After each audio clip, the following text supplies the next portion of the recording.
कुंज बिहारी।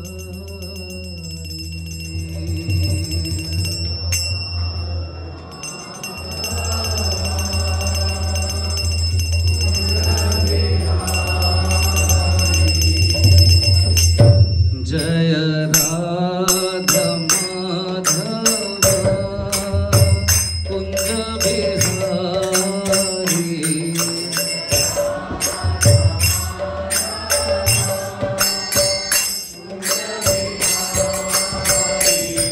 जय राधा माधव कुंज बिहारी।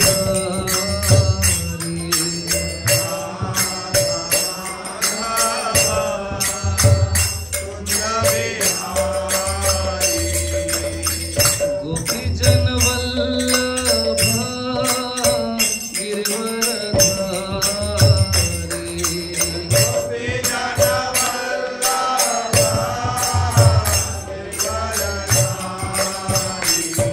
जय गोपीजन वल्लभा गिरिवरधारी।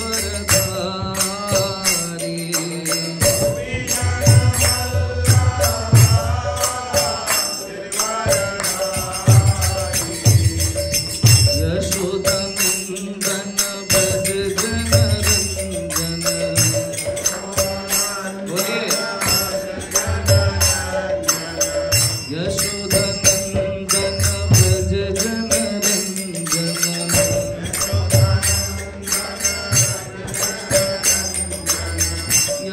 यशोदनंदन ब्रज जनरंजन।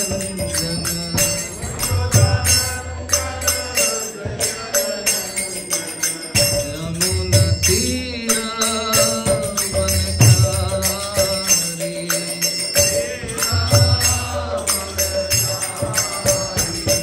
जय राधा माधव कुंज बिहारी। सभी की तालीम के बाद हम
जगद्गुरु श्रील प्रभुपाद की समवेत गौर भक्त वृंद की भीष्माष्टमी महामहोत्सव की जय गौर प्रेमानंद। हरि हरि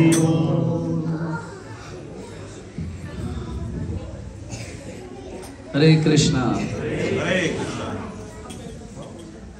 तो आप सभी भक्तों का बहुत बहुत स्वागत है आज के इस विशेष सत्र में। विशेष क्यों? क्योंकि आज भीष्माष्टमी भी है और इतना ठंडा मौसम भी है और ऐसे ठंडे मौसम में आप भगवान से मिलने आए तो विशेष बात है ना। भगवान से मिलने आना भक्त के लिए थोड़ा कठिन होता है कलयुग में, विशेषकर विषम परिस्थितियों में। अगर विषम परिस्थितियों में भक्त भगवान के पास पहुंच जाए इस कलयुग में तो इतना होने पर ही ये महोत्सव हो जाता है। तो आज विशेष महोत्सव है, भीष्माष्टमी का विशेष अवसर है और साथ ही साथ आप सब भगवान श्री गौर नटराज दयाल से मिलने के लिए आए हैं, तो ये भी एक विशेष बात है। थोड़ा सा पानी मिल सकता है? मैं क्षमा चाहूँगा थोड़ा अपनी लो एनर्जी के लिए, क्योंकि पिछले 2 दिन से थोड़ा स्वास्थ्य खराब है। तिरुपति जी के दर्शन के बाद हम भी मूर्छित हो गए बुखार में हैं, बट स्टिल ये आज सेवा मिला है हमें कुछ बोलने के लिए भी क्या, बस बैठने के लिए प्रभु जी का आदेश है कि आज हम यात्रा के कुछ रियलाइजेशंस, यात्रा के विषय में कुछ चर्चा करें। लेकिन अभी भक्त कम नज़र आ रहे हैं, तो जब तक भक्त आएँ थोड़े और, ताकि हम ज़्यादा भक्तों के रियलाइजेशन सुन सके, तब तक थोड़ी सी चर्चा, कुछ आध्यात्मिक चर्चा कर लेते हैं। उसके बाद आप सबके थोड़े रियलाइजेशन सुनेंगे। तो आप सभी तैयार है ना रियलाइजेशन के लिए? कौन कौन गए थे यात्रा में? हाथ ऊपर करें, शर्माने की क्या बात है, देखिए अभी कम है। तो भक्त थोड़े और आ जाएं, फिर आप सभी के रियलाइजेशन सुनेंगे। राधिका पुराण प्रभु, very less devotees for realisation. तो फिर यहाँ के ग्रेटर नोएडा के रियलाइजेशन सुन लेंगे। जब यात्रा चल रही थी तो आपको कैसा लग रहा था? हाँ, जो नहीं है उनको कैसा लग रहा था, यहाँ आप लोगों के रियलाइजेशन सुन लेंगे। तो तब तक थोड़ा हम चर्चा करते हैं। नमो विष्णुपादाय कृष्णपृष्ठाय भूतले श्रीमद्भक्ति वेदांत स्वामिनिति नामिने नमस्ते सारस्वती देवे गौरवाणी प्रचारिणे निर्विशेष शून्यवादी पाश्चात्य देशतारिणे। जय श्री कृष्ण चैतन्य प्रभु नित्यानंद श्री अद्वैत गदाधर शिवासादि गौर भक्त वृंद। हरे कृष्णा कृष्णा कृष्णा हरे हरे, हरे राम राम राम हरे हरे। थोड़ा सा भीष्मदेव के विषय में चर्चा करते हैं, फिर यात्रा की बात करेंगे, क्योंकि आज विशेष दिन है, विशेष पर्सनालिटी। उन्होंने आज देह त्याग किया भीष्माष्टमी के दिन। तो वैष्णवों का आविर्भाव, तिरोभाव दोनों महत्वपूर्ण है। तो इतने महान वैष्णव, भगवान के इतने प्रिय भक्त भीष्मदेव, उनका आज तिरोभाव दिवस है। पता है आप सभी को कि अभी पता लगा, अभी पता लगा। आज है भीष्माष्टमी। जैसे जन्माष्टमी होती है, वो भगवान का जन्म होता है, आज है भीष्माष्टमी। आज भीष्मदेव गए, तो ये भी बहुत विशेष दिन है। भीष्मदेव का नाम अगर हम किसी से पूछें, आपको पता है क्या कि कौन है भीष्मदेव, तो आशा है आप सभी को पता होगा। क्यों? क्योंकि सबने ग्रंथ पढ़े हैं? नहीं, क्योंकि सबने B.R. चोपड़ा का महाभारत सीरियल देखा है। वो भी एक तरीका है विषय में जानने का, पर अच्छा है कि हम जानते हैं।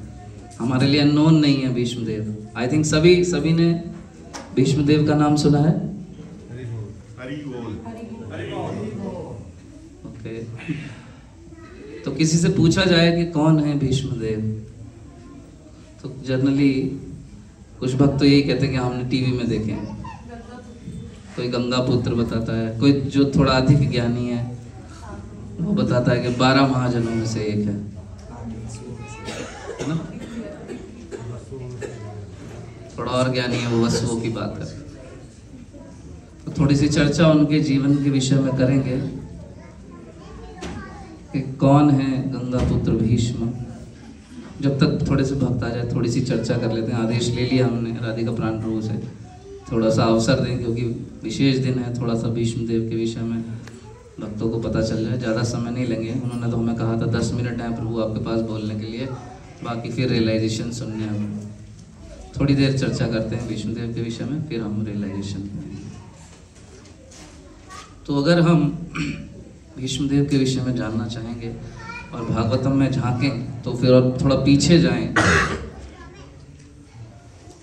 तो एक समय की बात है कि एक राजा थे महाभीष यानी भीष्म के भी महाभीष राजा। तो बड़े ही प्रतापी राजा थे महाभीष। उन्होंने 100 अश्वमेध यज्ञ किए और 100 राजसूय यज्ञ किए, और इन यज्ञों का फल ये था कि स्वयं इंद्रदेव उन पर बहुत प्रसन्न हुए और इंद्रलोक में उनको स्थान मिला, जहाँ सभी देवता निवास करते हैं। इंद्रलोक में राजा महाभीष को स्थान मिला। बहुत ही प्रतापी और महाबली राजा थे। तो एक बार की बात है कि ब्रह्मा जी जो है उन्होंने एक सभा बुलाई स्वर्ग में, जिसमें बहुत सारे विषयों के ऊपर चर्चा, जैसे कैबिनेट की मीटिंग होती है, मंदिरों में टीएमसी की मीटिंग होती है, उस प्रकार ब्रह्मदेव स्वर्गलोक में सभी देवताओं के साथ उनके साथ चर्चा कर रहे हैं। तो उसी समय क्या हुआ, उस सभा में राजा महाभीष उपस्थित थे और साथ में गंगा देवी भी उपस्थित थी। उस समय अचानक क्या हुआ कि जो गंगा देवी हैं उनका आंचल थोड़ा सरक गया, तो जितने भी देवी देवता थे उन्होंने अपनी नजरें जो है वो झुका ली। पहले ऐसा होता था, आज की जैसी स्थिति नहीं है। तो गंगा देवी को अच्छा नहीं लगा, खराब लगा, थोड़ा उन्होंने फटाफट से अपना ठीक किया। लेकिन ब्रह्मदेव ने नोटिस किया कि जो राजा महाभीष हैं ये फिर भी गंगा देवी को निहारते रहे। उन्हें बहुत आकर्षण हुआ गंगा देवी के प्रति, वो निहारते रहे। तो वो ब्रह्मा जी को थोड़ा क्रोध आया इस बात को देखकर कि तुम अब स्वर्ग लोक में हो और यहाँ पर जो है पृथ्वी लोक के व्यक्तियों के जैसा व्यवहार कर रहे हो, ये ठीक नहीं है। तो ब्रह्मदेव नाराज हुए और उनको श्राप दिया कि अब तुम जो है कहाँ जाओ। सबसे बेकार जगह कौन सी है डिक्लेयर्ड, जिसे हम बहुत बढ़िया समझते हैं, जहाँ से हम जाना नहीं चाहते। जब कोई श्राप मिलता था तो यहाँ भेज दिया जाता था। जैसे सजा होती है ना, हाई कोर्ट ने सजा दी, चाहो अब तुम, तो काले पानी भेज दिया जाता है, तिहाड़ जेल भेज दिया जाता है, या इधर गाजियाबाद में भी है ना एक दासना, खतरनाक सा नाम, तो जेल में भेज दिया जाता। उधर ब्रह्मदेव ने भेज दिया कि जाओ अब तुम पृथ्वी लोक पर जाओ, और गंगा तुम भी जाओ, तुमने ध्यान क्यों नहीं रखा, तुम्हारी भी त्रुटि। अगर ऐसा नहीं होता तो ये बेचारा फंसता नहीं। तो यहाँ से भी एक लर्निंग है, माताओं को अपना ध्यान रखना चाहिए। बेचारे कई बार जो है राजा महाभीष जैसे व्यक्ति जो है उनको श्राप मिल जाता है। तो उन दोनों को श्राप दे दिया ब्रह्मा जी ने कि जाओ। तो गंगा जी भी परेशान है। विष्णुदेव बोले उनको कि ठीक है, तुम बहुत आसक्त हो रहे हो इसके प्रति, अब तुम जन्म लो, और जिसके प्रति आकर्षण है अब यही तुम्हारे दुख का कारण वहां दोबारा बनेगी, जाओ। परेशान हुए, सभा से निकले तो गंगा देवी थी, तो उन्होंने देखा तुरंत 8 वसु जो है उनका पतन स्वर्ग से हो रहा है, वो गिरे जा रहे, नीचे गिर रहे, उनका चेहरा धूमिल है, सब बुरी हालत है उनकी, उनका पतन हो गया, वो भी पृथ्वी लोक की ओर गिरे जा रहे हैं। जैसा उनसे पूछा क्या हुआ, उनका भी वही केस, श्राप पहले चलते थे ना, किसी को दे दिया तो उसको लग जाता था लोगों को, तो उनको श्राप मिला महर्षि वशिष्ठ के, उन्होंने आश्रम से गायें चुरा ली 8 वसुओं ने। कौन है 8 वसु? अच्छा, आप कितने देवी देवता हैं हमारे, जैसे आप सुनते हैं 33 करोड़ सुनते हो ना, 33 करोड़, पर ये गलत है। एक बार गुरु महाराज हमारे सुबह मॉर्निंग जब टॉक में बता रहे थे, 33 करोड़ नहीं है, 33 कोटि है। 33 कोटि, कोटि मतलब प्रकार, 33 प्रकार के देवी देवता, जिसमें 12 आदित्य हैं, 11 रुद्र, 8 वसु, 1 इंद्र और 1 प्रजापति। इन सबको जोड़ेंगे तो कितना होगा? 33। ये 33 प्रकार के देवता हैं, जिसमें से 8 वसु जो हैं जिनकी हम बात कर रहे हैं, इनका पतन हुआ। ये 8 कौन है? अहश, ध्रुव, ध्रुम, सोम, अनिल, अनल, पीयूष और प्रभास। ये 8 का जो पतन हो रहा है, तो गंगा देवी, उन्होंने उनसे पूछा कि क्या हुआ, तुम क्यों ऐसे नीचे जा रहे हो? तो वो बताया कि हमने महर्षि के आंगन से जो है नंदिनी गायें चुरा ली और उन्होंने हमें श्राप दे दिया कि तुम भी जो कहाँ के जैसे लोगों के जैसा व्यवहार कर रहे हो, ग्रेटर नोएडा के व्यक्तियों के जैसा, अब तुम कहाँ जाओ, जाओ नीचे। तो वो स्वर्ग से गिर रहे, तो गिरते गिरते उन्हें गंगा देवी जब मिली, तो प्रभास जो उनमें प्रमुख हैं, जिन्होंने ये चोरी वाला जो गाय चोरी का जो ये स्कैंडल हुआ, जो उसमें मेन थे वो थे प्रभास। तो उन्होंने प्रार्थना की उनसे कि गंगा देवी आप बहुत महान हैं, हमें श्राप तो मिल ही गया है धरती पे जाने का। धरती पे जाने का मतलब है किसी माता के हमें गर्भ में प्रवेश करना होगा, और हम नहीं चाहते किसी भौतिक माता के गर्भ में हमें प्रवेश करना पड़े। तो हमारी आपसे विनती है, आप भी, हमें पता लगा है कि आप भी जा रही हैं, जहाँ हम भी वहीं जा रहे हैं, डेस्टिनेशन एक ही है, एक केरला एक्सप्रेस से, एक संपर्क क्रांति से। तो जब मिले तो हमारी विनती है कि अपने गर्भ में जो है वो हमें स्थान दीजिएगा। तो उन्होंने उनकी विनती स्वीकार की। उसके बाद कालांतर में फिर ये जो महाराज महर्षि थे, महाभिष जो राजा थे, ये महाराज शांतनु बने। यहाँ से तो आप परिचित नाम आपको लग रहे होंगे। शांतनु, राजा शांतनु आपने देखे हैं। महाभारत किसने बनाए? बी आर चोपड़ा बनाए, तो उसमें आपने देखा होगा। तो महाराज शांतनु, और नीचे फिर गंगा देवी भी आई। महाराज शांतनु आकर्षित हुए गंगा देवी से। गंगा देवी से उन्होंने प्रस्ताव रखा, उनको देखते ही मोहित हो गए कि मैं तुमसे विवाह करना चाहता हूँ। राजा थे, प्रपोज कर सकते किसी को भी, कर दिया। गंगा देवी ने एक शर्त रखी, 4 BHK और मर्सिडीज। नहीं, ये नहीं थी ना।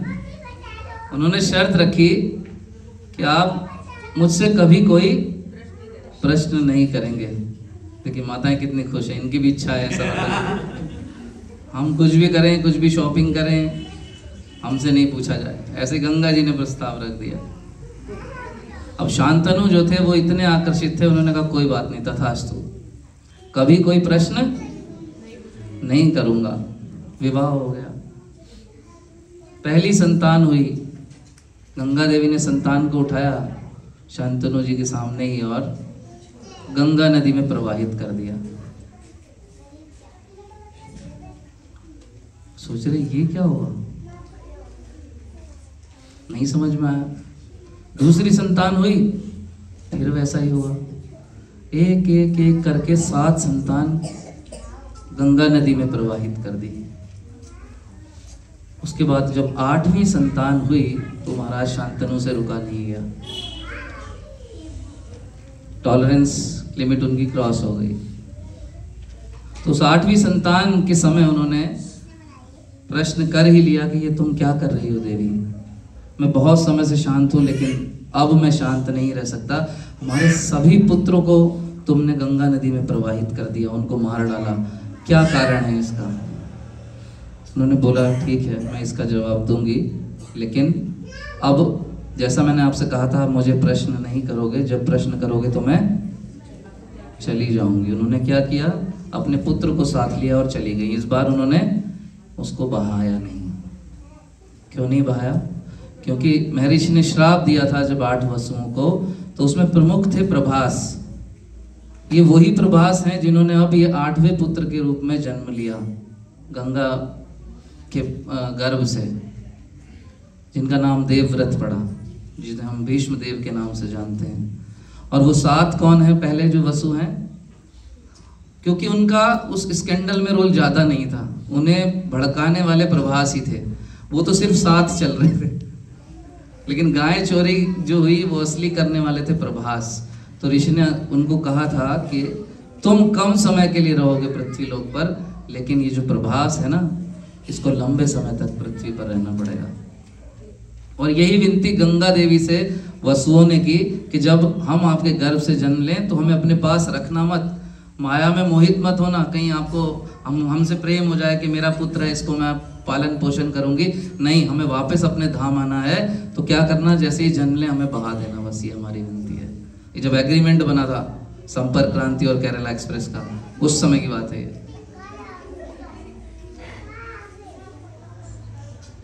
तो फिर गंगा देवी जो है वो भीष्म पितामह जो देवव्रत हैं उनको अपने साथ ले, गंगा पुत्र भीष्म, उनको अपने साथ उन्होंने रखा, उनका पालन पोषण किया, उनकी शिक्षा वगैरह करवाई।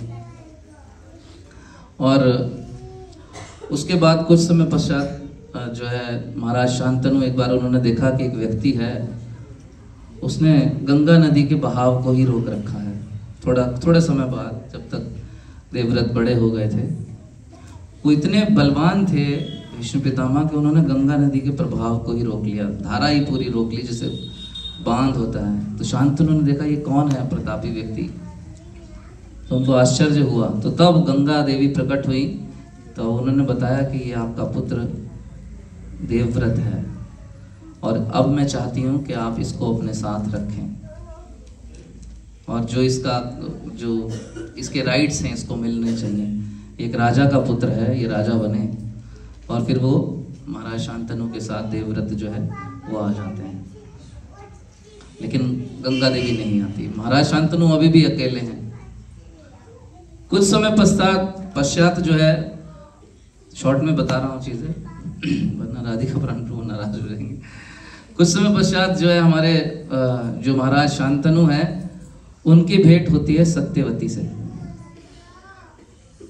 सत्यवती एक बहुत सुंदर स्त्री थी, जो कि एक मछुआरे की कन्या थी। मछुआरे का नाम था दशरजा। तो सत्यवती क्या थी, वो सुंदर तो थी, लेकिन उसको कहा जाता है मत्स्य गंधा भी था उसका नाम, मत्स्य गंधा। मछुआरे की पत्नी थी, मच्छियों में रहती थी, तो उसके शरीर से मच्छी की दुर्गंध आती थी। और कहां तक आती थी? हाँ, मतलब काफी दूर तक आती थी।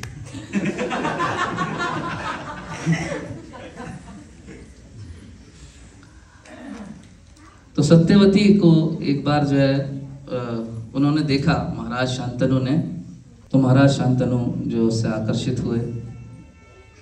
लेकिन उससे पहले क्या हुआ,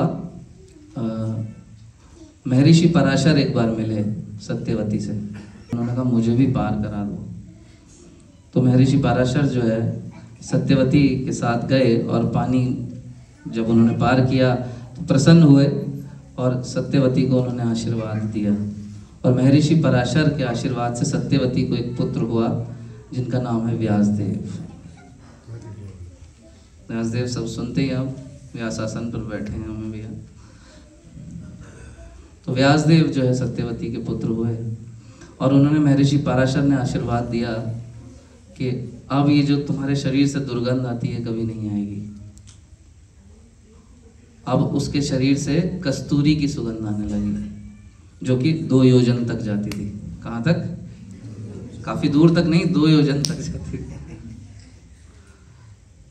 तो ऐसी सत्यवती जो है बहुत सुंदर थी, उनके शरीर से इतनी सुंदर सुगंध आती थी। तो महाराज शांतनु जो है जब उन्होंने देखा कि इतनी सुंदर स्त्री और इतनी सुंदर सुगंध जो है, उससे वो पूर्णतः आकर्षित हो गए। और आकर्षित जब हुए तो फिर क्या हुआ होगा? Again one more proposal, will you marry me? तो उन्होंने शादी का प्रस्ताव रखा। तो सत्यवती के जो पिता थे दशरजा, उन्होंने कहा ठीक है शादी कर देंगे, but we have one condition. Condition ये है कि आपके और सत्यवती के द्वारा जो पुत्र उत्पन्न होगा वही राजा होना चाहिए। अगर ये शर्त आपको मंजूर है तो आपकी विवाह जो है वो सत्यवती से हो जाएगा, अन्यथा नहीं, सॉरी। तो फिर महाराज शांतनु ने कहा ठीक है, मैं स्वीकार करता हूँ। लेकिन एक बड़ी अड़चन थी इस बीच में, क्या थी वो? देवव्रत। उन्हें पता है कि एक इतना प्रतापी बलवान गंगा पुत्र भीष्म, ये जो है देवव्रत, ये तो इनका पुत्र है, ऑलरेडी बड़ा पुत्र है, तो सत्यवती के गर्भ से जो पुत्र जन्म लेगा वो कैसे राजा हो पाएगा? ना तो एथिकली भी नहीं, क्योंकि वो आयु में छोटा होगा, और शक्तिमान उनके जैसा देवव्रत जैसा होना, ये तो नेक्स्ट टू इम्पॉसिबल है। तो उन्हें पता था कि ये होगा नहीं। आप बॉन्ड भरो इस बात का। गारंटी क्या है? जैसे बैंक वाले गारंटी मांगते हैं ना, लोन चाहिए, गारंटी क्या है? जेवर रखो, मकान गिरवी रखो, कुछ करो। तो गारंटी क्या है? तो गारंटी तब कौन देता है? स्वयं देवव्रत। क्या लेते हैं उस समय? भीष्म प्रतिज्ञा।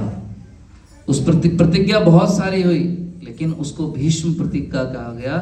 भीष्म का अर्थ है भीषण, खतरनाक, जिससे हिलना ही नहीं है। कई बार हम लोग भी प्रतिज्ञा लेते हैं, 100 बुक डिस्ट्रीब्यूट करूंगा, पूरे कार्तिक मंगल आरती आऊंगा, लेकिन वो सिर्फ ढीली ढाली प्रतिज्ञा है, भीषण नहीं है, भीष्म नहीं है कि अगर ले ली तो बस डन, एवरी संडे आऊंगा। पीछे जब प्रभु जी ने पूछा था हर संडे आएंगे, बहुत सारे डिवोटी कहते हरि बोल, कहाँ है वो मामला गोल? तो वैसी नहीं, भीष्म देव की प्रतिज्ञा थी भीषण।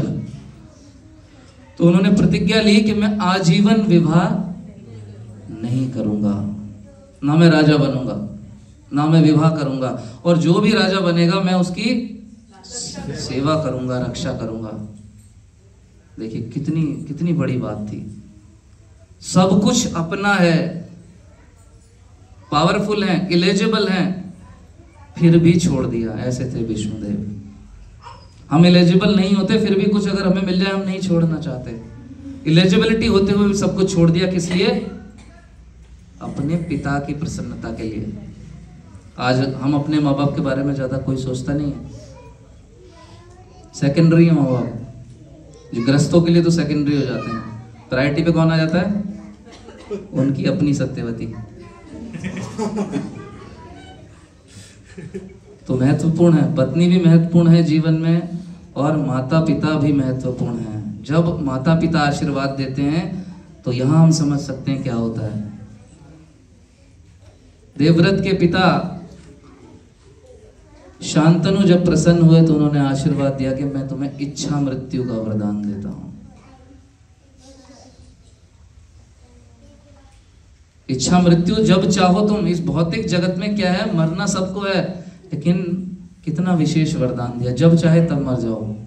मंगल आरती में आए हो, कॉन्शियसनेस बिल्कुल कृष्ण में लगी हुई है, एकदम इच्छा कर लो, प्राण त्याग दीजिए, बस मर गए, पहुंच गए भगवत धाम। कितनी बढ़िया अपॉर्चुनिटी है, कितना बड़ा वरदान पिता ने दिया। तो माता पिता जब प्रसन्न होते हैं तो ऐसा आशीर्वाद हमें मिलता है, जैसा महाराज शांतनु ने अपने पुत्र भीष्म को दिया। और ये प्रतिज्ञा भीषण थी, इसलिए उनका नाम हुआ भीष्म। पितामह तो बाद में बने, अभी तो नवयुवक ही थे बिल्कुल।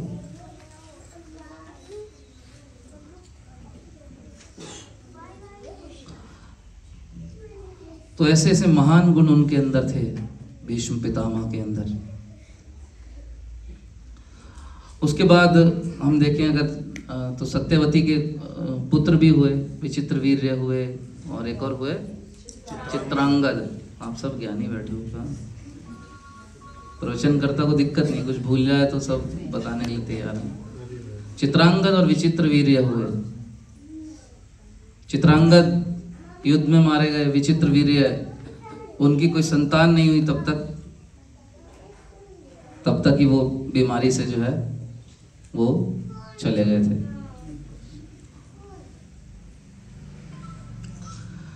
आगे आपने सुना होगा अंबालिका, वो सब स्टोरी बताने की जरूरत है कि कहाँ गए हमारे राधिका प्राण प्रभु? अरे रियलाइजेशन शुरू किया जाए, लंबी स्टोरी है।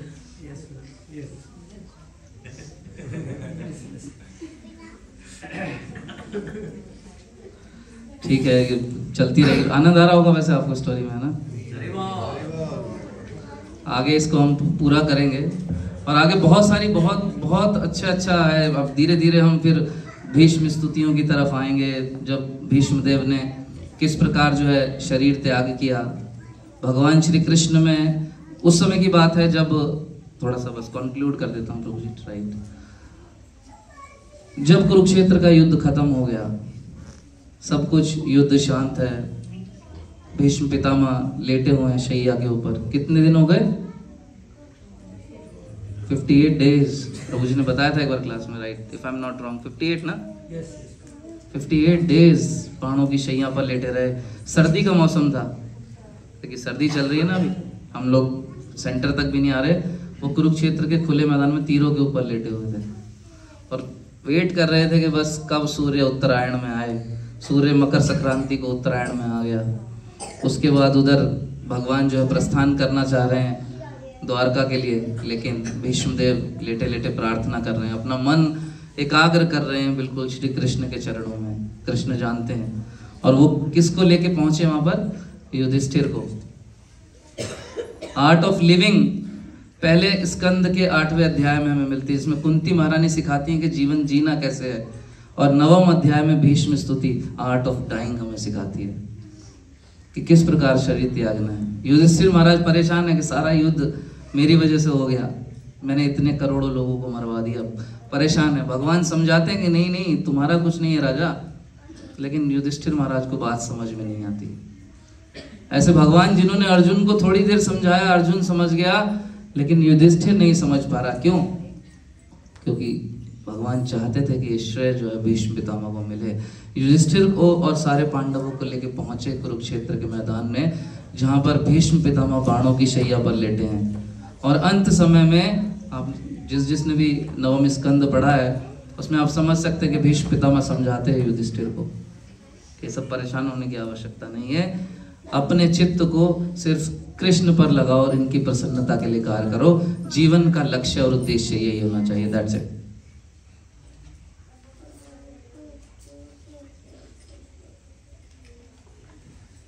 तो भीष्म पितामह के पास तो वरदान था उनके पिता की कृपा से कि इच्छा मृत्यु वो ले सकते थे जब चाहे तब। हमारे पास ऐसा नहीं है, हमें आर्ट ऑफ डाइंग सीखनी पड़ेगी श्रील प्रभुपाद के जीवन से। अंतिम क्षण में भी देखिए, भीष्म पितामह जैसे ही हैं श्रील प्रभुपाद। जैसे मैं अगर वो वीडियो देखता हूं तो मुझे रियलाइज होता है, जब मैंने भीष्मदेव के देह त्याग के बारे में सुना, उसको जस्ट विजुअलाइज करता है प्रत्येक व्यक्ति, मैंने किया तो मुझे श्रील प्रभुपाद के डिपार्चर से मैच कर रहा था मैं।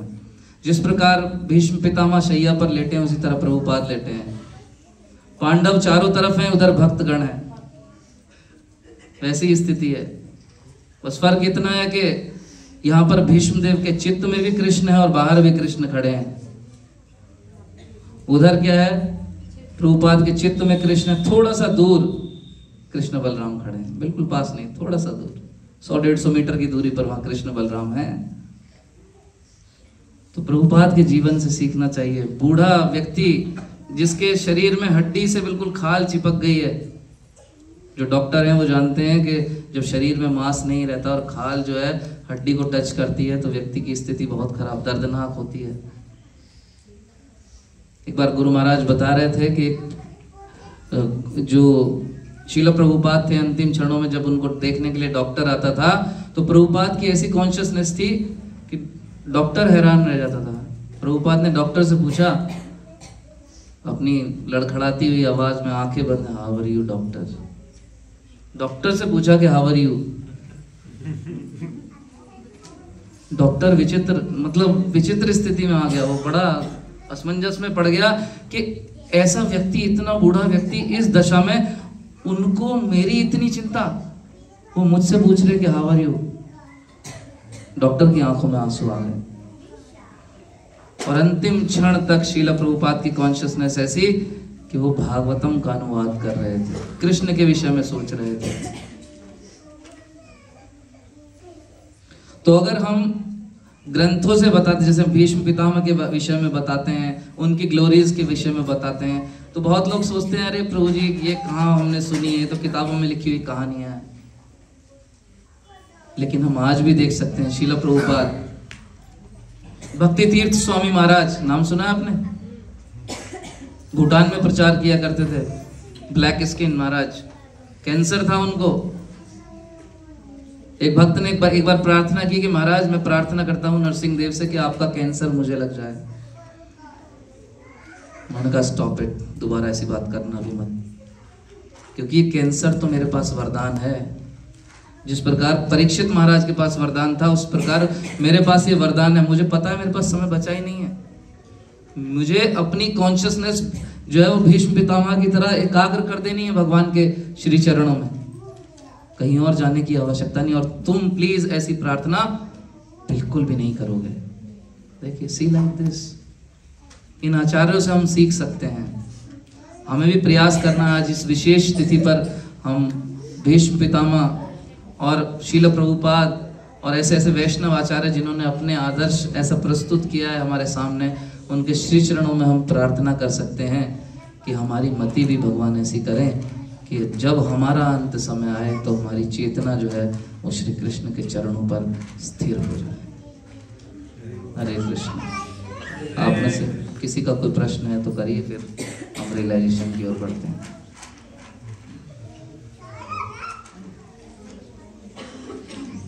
किसी का कोई प्रश्न? आपने बहुत सुंदर तरह से भी बताया हमें आर्ट ऑफ डाइंग के बारे में। तो जैसे जो मेरा एज है, ठीक है, तो यंग एज में अभी हम लगे हैं, अभी हमारे ऊपर माता पिता की भी जिम्मेदारी है, अपनी भी है, मतलब बेसिकली सैंडविच एज कहा जाता है, राइट? तो उस एज में हम किस तरह से इस पे फोकस करें? मतलब right now I am fighting in Krishna consciousness, fire fighting हो रहा है अभी। किस तरह से किया जाए कि सच में हम सेवाएं भी कर सकें, माता पिता की भी सेवा कर सकें और अपनी कॉन्शियसनेस को भी बना के रखें। Yes, very nice question. प्रभु जी ने प्रश्न किया कैसे हम अपनी हाउस होल्ड एक्टिविटीज के साथ कैसे अपनी कॉन्शियसनेस को बना के रखें। देखिए, जो हम Sunday love feast program attend करते हैं, साधु संग लेते हैं, यात्राओं में जाते हैं, जैसे अभी सब भक्त लोग आए, तो इसका जो मुख्य उद्देश्य वो यही होता है कि हम अपनी कॉन्शियसनेस के ऊपर काम कर सकें। क्योंकि सबसे ज़्यादा दूषित क्या है? हमारी कॉन्शियसनेस है। हमारा तन तो साफ है, हमने स्नान कर लिया, तिलक लगाया, धोती कुर्ता पहना, लेकिन अंदर जो कॉन्शियसनेस है वो क्या है? वो दूसरों को देख के परेशान हो जाने की है। मुझे दर्शन का टिकट नहीं मिला, दुख की बात है, लेकिन दूसरे को भी नहीं मिला, ये दुख की बात है। भक्त सुखी हो जाते, स्माइल आ जाती, अच्छा इन्हें भी नहीं मिला। तो ये हमारी कॉन्शियसनेस का स्तर है। लेकिन ऐसे भक्त जो वास्तव में अपने जीवन को लेकर गंभीर हैं, उनके संग में रह के कैसे वो अपनी लाइफ को जीना चाहते हैं, क्या उन्होंने अपनी लाइफ के लिए गोल सेट किए हैं, कैसे धीरे धीरे हमें अपनी आसक्तियों को त्यागना है, इसके ऊपर विचार कर स्टेप वाइज। पीडीसीए होता है, एक टर्म होती है पीडीसीए, हम अपने ऑफिस में सीखा करते थे, काम किया करते थे, plan do check and act. Japanese term है ये, इसको हम कहीं भी लगा सकते हैं। प्लान मतलब पहले तो सबसे पहले प्लान करना चाहिए। 90% लोगों के पास प्लान ही नहीं होता। अपने डिपार्चर का प्लान तो होता ही नहीं लोगों के पास कि मृत्यु का क्षण आने वाला है, कोई प्लानिंग ही नहीं है उस चीज की। बस उनका एक ही टारगेट है, खाओ पियो मौज लो। प्लानिंग होनी चाहिए प्रॉपर, DPD, प्लान डू। जो प्लान किया उसके हिसाब से काम करना प्रारंभ करें। हमने सोचा हम मंगल आरती जाएंगे, जरूर जाना चाहिए। हमने सोचा हम 16 माला जप अटेंटिवली करेंगे, औपचारिक जप नहीं। हमने बात की ना पिछली बार, नकली गोलियां नहीं दागनी है, असली गोलियां। औपचारिक जप नहीं, रियल जप करेंगे 16 माला तो करेंगे, चेक करें हो रहा है क्या नहीं हो रहा है। मंदिर जाएंगे, सेवा करेंगे, भक्तों की निंदा नहीं करेंगे, ये सारे चेक होने चाहिए। जो हमने सोचा वो किया, प्लान डू, फिर चेक करें हम कर रहे हैं सही से कि नहीं कर रहे हैं। चेक के लिए आपके पास आपके काउंसलर हैं कि मैं ये कर रहा हूँ, ठीक कर रहा हूँ कि नहीं कर रहा हूँ। और जहां वो कहें नहीं ठीक नहीं करो, इसको इम्प्रूव करो, plan do check and act, उनके कहे अनुसार एक्ट करना, दैट्स इट। आपकी कॉन्शियसनेस धीरे धीरे धीरे ठीक हो जाएगी। मैं ये नहीं कहता कि अगले 1 महीने में ही हो जाएगी, ये आपकी दृढ़ता के ऊपर है कि आप कितनी गंभीरता से इस नियम का पालन करते हैं। लेकिन होगी निश्चित। जो थोड़ा भी करेगा उसको नुकसान तो होगा ही नहीं, फायदा जरूर होगा। कोई अगर पूरी तरह से प्लानिंग करके पूरा डू भी नहीं कर पाया, थोड़ा भी किया तो भी लाभ होगा। तो कितनी गंभीरता से आप करते हैं इस कार्य को, इसके ऊपर निर्भर करता है कि आप अपनी चेतना को कितनी जल्दी कृष्ण भावना भावित कर लेंगे, कृष्ण के चरणों में आप स्थिर कर पाएंगे। बट होगा जरूर प्रभु। इंपॉर्टेंट है कि हम प्लान बनाएं अपनी लाइफ के लिए, डिपार्चर प्लान। अभी यात्रा की सबने, हम लोग गए तिरुपति यात्रा, सबने प्लानिंग की थी ना। विशेषकर माताओं ने अपने बैग पैक किए, ये भी सोचा, अच्छा चेक किया नेट पे कहाँ पे कौन सी साड़ी मिलती है, कहाँ पर कौन सी ज्वेलरी मिलती है। माताओं ने तो कुछ ने, मुझे पता है, क्लास बंक करके वो मार्केट भी गई हैं वहाँ पे। उनके बैग में मैंने देखा, ये क्या है माता जी बैग में, क्योंकि हमने तो ये गिफ्ट नहीं दिए। वो प्रभु जी मार्केट में यहाँ साड़ी थोड़ी अच्छी मिलती है, हमें नहीं पता, जो ऑर्गेनाइजिंग कमेटी है उन्हें पता है, तो प्लानिंग करके गए, लेकिन हमारा डिपार्चर प्लान नहीं है। This is the problem. Anyway Prabhu sorry, समय काफी हो गया, थोड़ा प्रभु जी के प्लान के अकॉर्डिंग चलते हैं। अभी रियलाइजेशंस का समय है, ठीक है।